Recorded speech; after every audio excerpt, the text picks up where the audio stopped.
Magandang umaga, Malacanang Press Corps. Aksyon, aksyon, at aksyon ang utos ng Pangulo. Pagtugon sa pangangailangan ng mga Pilipino at hindi pagbabakasyon ang pinagtutuunan ng Pangulong Ferdinand R. Marcos Jr.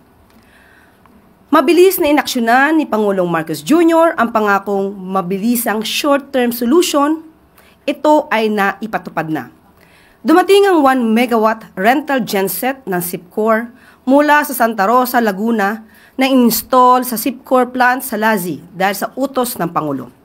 Ito ay para maibsan paunti-unti ang krisis sa kuryente sa SIQHOR at matugunan ang hirap ng mga residente.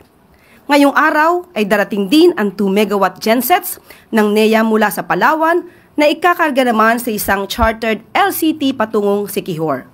Sa loob po ng 11 hours ay makakarating na ito. Ano ang direktiba ni Pangulong Marcos Jr.? Dapat makumpleto ang installation at commissioning nito bago sumapit ang June 15 upang maabot ang buong kapasidad ng supply ng kuryente para sa mga tahanan at kabuhayan sa isla. Ano ba ang ibig sabihin ng problemang ito? Nitong June 11, 2025, personal na binisita ng Pangulo ang SIQHOR at naramdaman niya ang hirap ng mga residente rito dahil sa kakulangan ng power supply na nagiging sanhi ng malawakang brownout sa lugar. At dahil kulang sa power supply, problema na rin ang supply ng tubig. Sino ba ang hindi madidismaya? Simula May 13, 2025 ay walang kuryente. May blackouts na nagtatagal ng 4 hanggang 6 na oras kada araw. Ang ibang lugar naman ay may kuryente lang ng 2 hanggang 5 oras.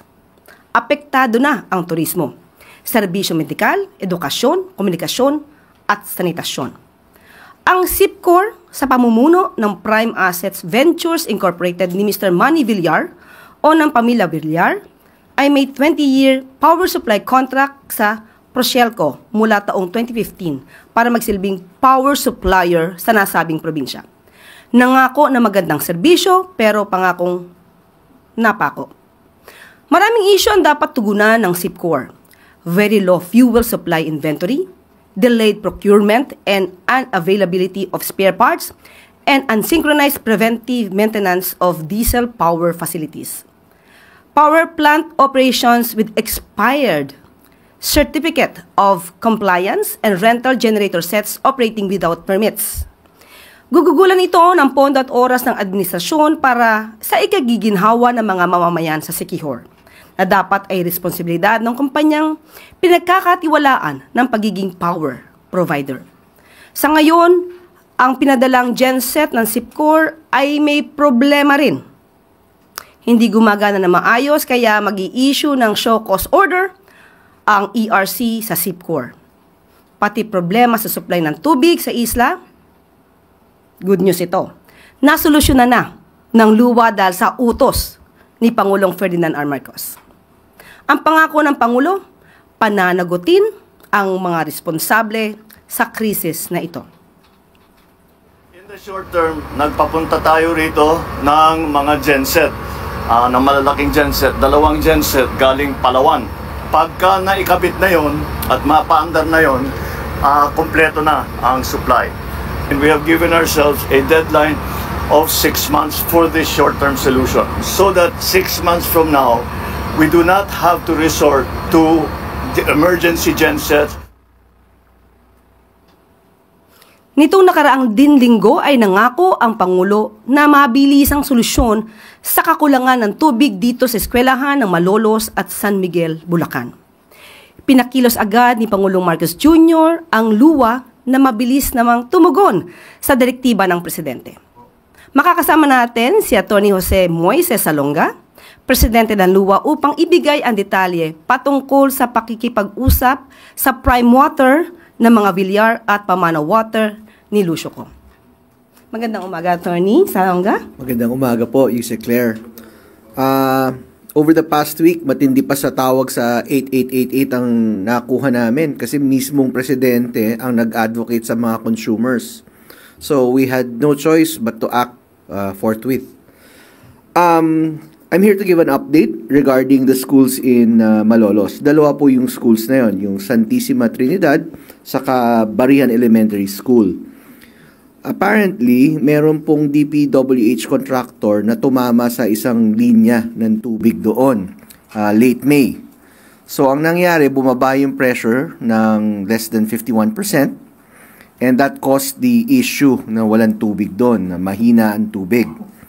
Ang ginawa po namin, nagpadala na po kami ng mga tao doon at kinumpuni, inayos, at today, ang promise kasi is by Monday, and today we're happy to report na may tubig na po doon sa dalawang schools na yon. Operational na po. Pangalawa, doon sa San Miguel naman po, Tibagan Elementary School. By the way, yung sa Malolos po kasi nahirapan ng konti kasi may complication yun. Naka-joint venture po yun sa Prime. So ngayon, kami na yung gumawa with the Water District. Meron na pong tubig ngayon. Yung isa naman po sa San Miguel, Bulacan, Tibagan Elementary School. Again, it's under a joint venture agreement with Pamana under Mr. Ko. Ang issue naman po doon, hindi siya konektado doon sa main distribution line ng Water District. Apparently, nasa isang deep well lang po na oversaturated na ng demand. Ang nangyari po ngayon, right now, kinukumpuni at para malagay na mismo sa distribution line ng Water District to ensure that there's enough pressure for water to flow effectively para naman sa tamang sanitation sa needs ng mga estudyante. Okay. Meron po pang isa po, mag-update rin po ako regarding Siquijor. Again, mismong presidente ang nagbigay ng direktiba na ayusin ang problemang kuryente at tubig sa Siquijor. We're happy to take on that challenge by saying that LUA already coordinated with the nearest water district, which is Dumaguete City Water District. It is again under a joint venture with Metro Pacific, and they have already agreed that they will lend a water lorry, and a genset. Dadali na yun sa Siquijor Island. Note that we also have identified a water source para pagkukunan ng tubig ng water lorry na yun, and the genset na ipapadala doon is only for water operations. So, iba pa ito doon sa pinadala ng NEA and iba pang relief gensets doon. This genset is just for water operations. Also, last week, we have approved a financial package for the upgrading of the Siquijor Water District. So, with that, the long-term solutions would be met as well as short-term needs of the water district. Thank you, ma'am. Questions for Attorney Jose Salonga, please. Christian Yosores, Radyo 630.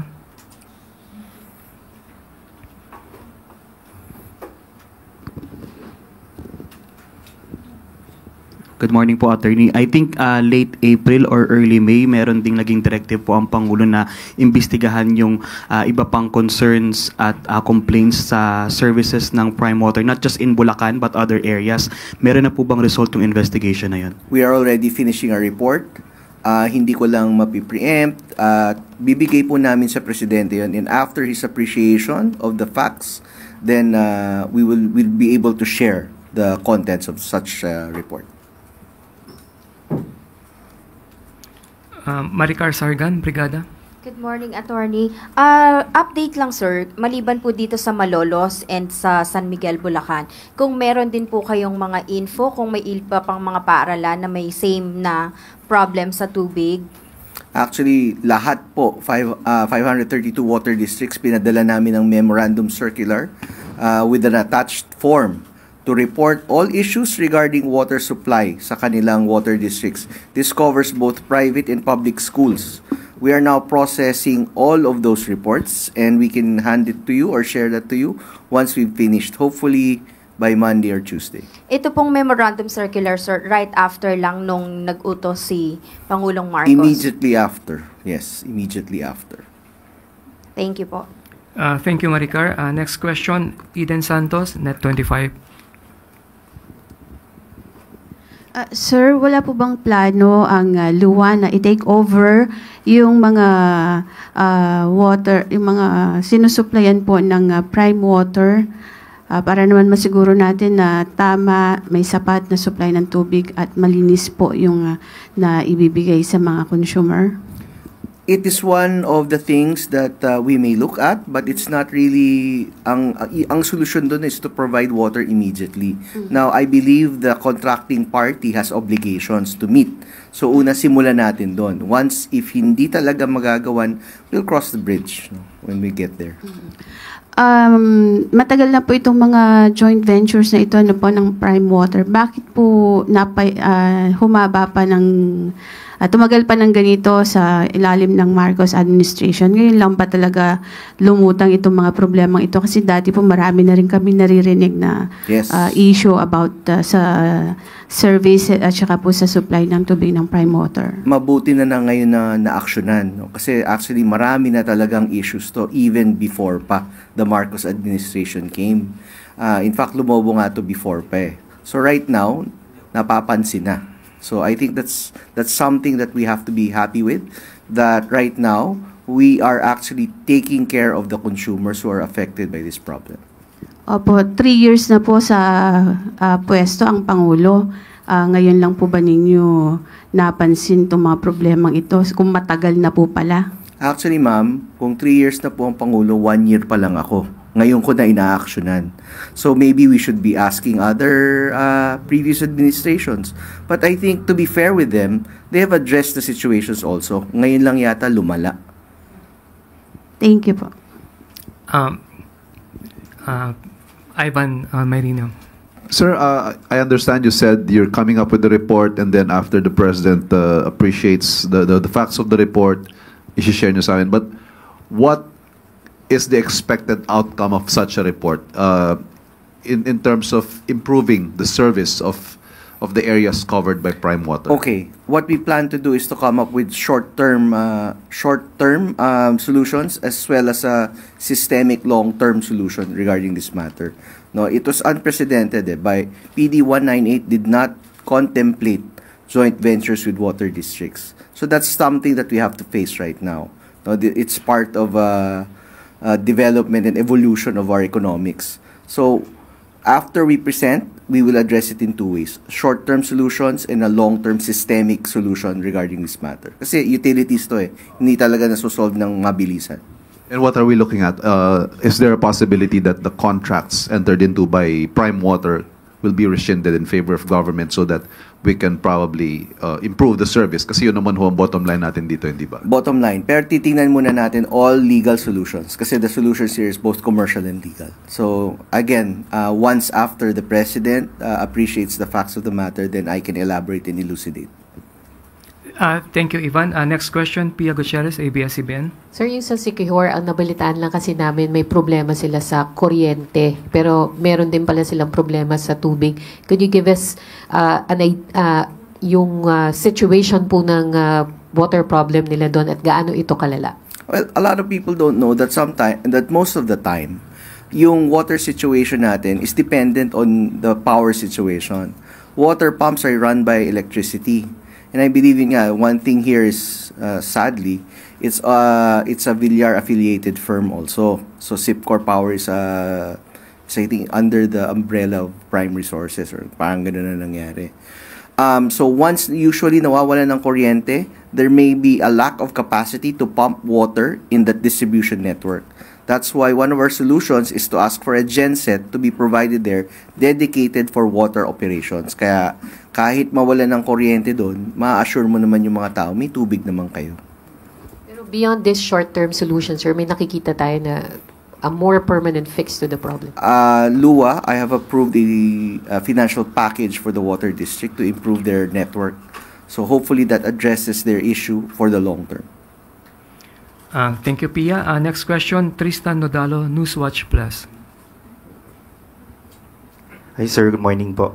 Sir, just a follow-up. Sabi niyo po yung review ng mga contracts ng Prime Water, lalo na sa Bulacan, yung pinaimbestigahan ng Pangulo po ay ongoing at tinitignan po natin lahat. But na based sa inyong pag-investigasyon and pag-monitor, nagkaroon po ba ng changes or improvement man lang doon sa situation din na nararanasan ng mga kababayan natin? Because as I recall or remember yung sinabi ni Yusek Castro last time, umiiyak na nga po yung mga kababayan natin dahil sa problema sa prime water sa Bulacan, Cavite, Laguna, Bohol, and Pangasinan. Nag-improve po ba yung simula ng mag-order? Thank you. No? Nagbigay ng catch-up plan ng prime water. Ngayon, pinag-aaralan namin yung feasibility ng catch-up plan nila. Kasi, di ba, I mean, sabay-sabay ito. So, we're taking a look at can they really